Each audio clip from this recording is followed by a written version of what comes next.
As we said, the Glen was very impactful on the points race in the championship for 2024. Pretty tight bunch. Harrison Burton is the lowest ranking driver. He's 16th. He is minus 20. Even if the stars aligned right, Harrison Burton could possibly advance. Past champion Martin Truex Jr. minus 14. Past champion Brad Keselowski minus 12. Big-time winner Denny Hamlin is minus 6. So, guys, I want to, before we get into the specifics of all of this, is every race now officially a wild card race, Alexa? Yes, 1,000% yes.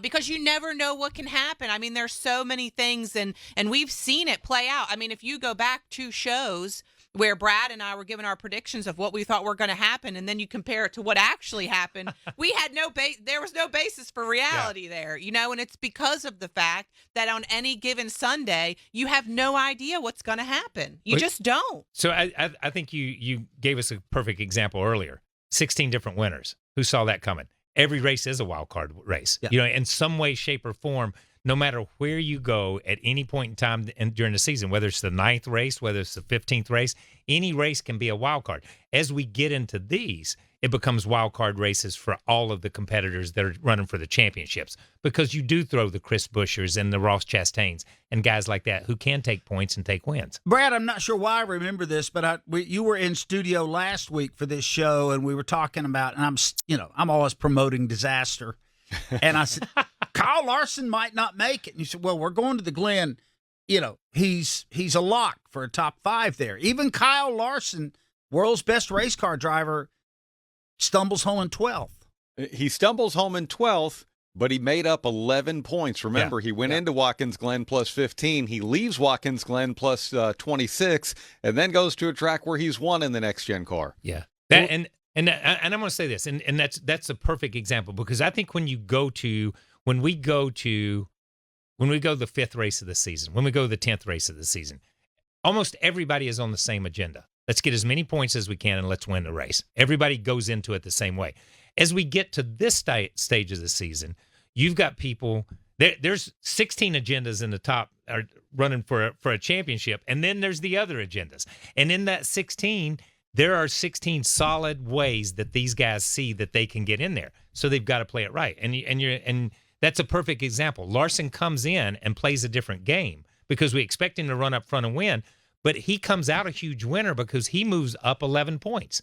Denny Hamlin drops another 7 or 8 points. So it's a totally different chess game than what we're used to seeing. And point in fact is with the fact that Chris Buescher won, or had Shane Van Gisbergen won, or Carson Hocevar, you denied another driver a chance to lock into that next round. Yeah. That slot is still open. Alexis, while we were in break, you were talking about you had never seen a driver finish as poorly as Ryan Blaney, or words to that effect. Yeah, oh no, Ryan Blaney. So there was obviously a wreck before they even finished the first lap of the race at Watkins Glen, and because of that, on the points report or the rundown from the race, it shows Ryan Blaney was 0 laps yesterday. Yeah. So he did start his car, and he did run about half a lap before he was taken out, and there was some controversy around that too, Doug, I'm sure. And Blaney addresses the controversy about bringing his car back, and they didn't even have a chance to get a look at it. They're going to make the judgment on how it is and tow you back to the garage and don't even let you get a chance to look at it on pit road and fix it? That's not right. They said because I couldn't drive it back, they take you to the garage. Well, you can't drive back on 4 flat tires and they take you to the pit box, so where's the rule? Why don't you just let us go look at it? Might have a shot at fixing it and getting back out there. You never know. That's what I was upset with. You got to give us a chance to at least look at it, not just tell us that we're done, but we have no say in the matter. Brad Gilley, did NASCAR need to give Ryan Blaney a chance? Well, I think he actually kind of countered his argument. Where's the rule? That actually is a rule. What NASCAR has done with the next-gen cars, when you're stranded on 4 flat tires, they're going to tell you back to the pit box if 4 flat tires are going to be your cure to get back on the racetrack and make minimum speed great. But if you have crash damage, I think they're pretty clear. If you have crash damage that does not allow you to get back to your pit box, then they're going to take you to the garage. I am curious to hear more about this. I don't want to just give it like an absolute answer like he's wrong, but if it was due to crash damage that he was not able to move his car, that is what they do. Yeah. And listen, I agree with Brad. As we stand today, NASCAR is in the right. There is a rule. Now, we go back, they changed the rule. The original rule was that if they had to tow you in, that's over with. They changed it when after the first couple of races, you had guys that had flat tires and couldn't get back to the garage area because it was sitting on the frame. And NASCAR said, "Oh, all he's got's a flat tire. We'll tow him back in, and we'll let that pass." So they changed the rule. So this is the second iteration of the rule where we're at right now.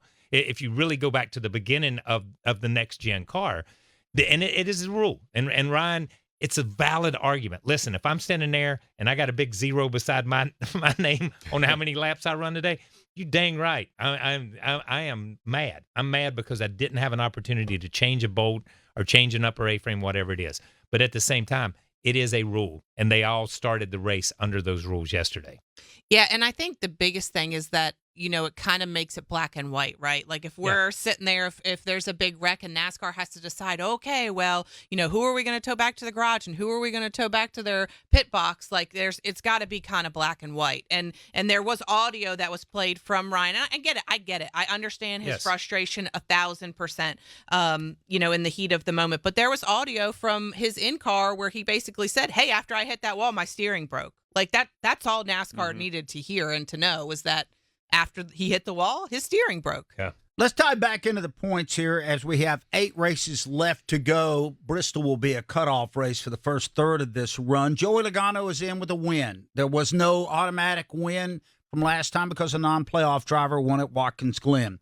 Christopher Bell is very good. He's plus 46. Austin Cindric is plus 43. How surprised are we that Austin Cindric is third in points right now? Not surprised. Blown away. But yeah, blown away. I was going to say, you're not surprised. Not surprised at all. Just blown away. I mean, what they did at Atlanta was just phenomenal. To win those stages, to run up front, to put that car in position all day. Kudos to Austin Cindric and that whole team for maximizing Atlanta. Yeah, I mean, 1,000%. I texted you and Brad after the race was over, and I said, I definitely did not see Austin Cindric sitting P3 in the playoff standings, 43 points above the cut heading into Bristol. I never would have predicted so that. Brad Gilley just 2 points behind Austin Cindric. Alex Bowman, he is the top-ranking Hendrick driver. Yeah, and here's what's funny. You bring up Austin Cindric.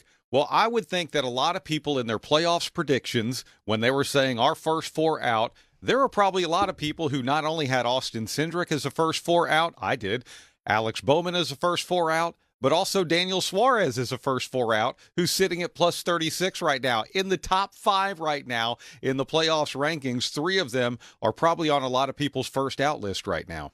And right below Suarez is Tyler Reddick, then Chase Elliott, Ryan Blaney is plus 29, Kyle Larson plus 26, and William Byron plus 25. Kyle, do you feel like all of those folks from William Byron at plus 25 up to C. Bell are probably safe with 1 race to go and will advance? Yes, I do. And I look at the last couple there, William Byron and those guys that are 24, 25. If they make it through stage 1, I feel pretty confident that they'll be all right. And those other guys, it is going to come down to, you got a couple of guys that are plus 6 and Denny's minus 6 as you look at it. Briscoe at plus 6, Gibbs at plus 6. Denny and Gibbs have just been hovering there since it started. Briscoe, phenomenal comeback to come back last week. But it's going to be a struggle for these guys because unless we have the Talladega-style wreck at Bristol and you take out a bunch of these guys, forget the rest of the field. I don't care about the rest. I'm talking about these guys because this is who these guys are racing.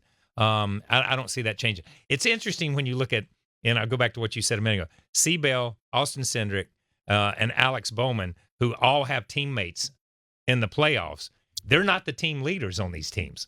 I think about Denny being the team leader at Gibbs, not C. Bell. I think about Truex, not C. Bell. I think about Logano and Blaney, not Cindric. I think about, Larson and those other guys. So that's the interesting part as we look at it. These guys that are down in the team order almost are maximizing each race that they've been able to run so far. Yeah, I think, when you talk about the fact that unless you have a big wreck, it's because in this playoffs format that we have, Denny Hamlin could go to Bristol, barring a win, because a win would automatically get him in. He could have a really great day and still not leapfrog who he needs to leapfrog, because those people also had good days, or not bad enough days to make a difference. And the guy, Briscoe, he's got to right now, he's got to beat Briscoe just going in heads up. He's got to beat Briscoe by 6 positions. And you think, okay, that's pretty simple. It's not as simple at Bristol as you think it can be. Yeah.